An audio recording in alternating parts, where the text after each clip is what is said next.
Hello guys, welcome back to the channel. In today's video, I'm going to show you a new daily deals feature in Grow a Garden game of Roblox, which allows you to get rare seed faster.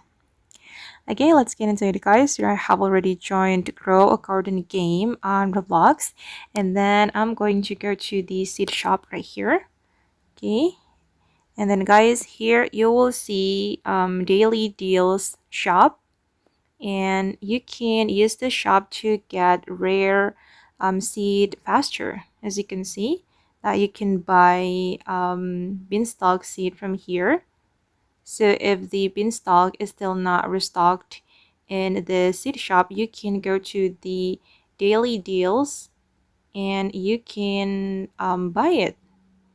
Okay, and you can also get kiwi seed, cauliflower seed, potato seed, and it will be resetted after 24 hours, I guess. Yeah, and every day there will be new stock right here, and it will help you to get rare seed faster. And okay guys, that's all the new feature in Grow a Garden game of Roblox. I hope this video will be useful for you. Thank you so much for watching, and bye.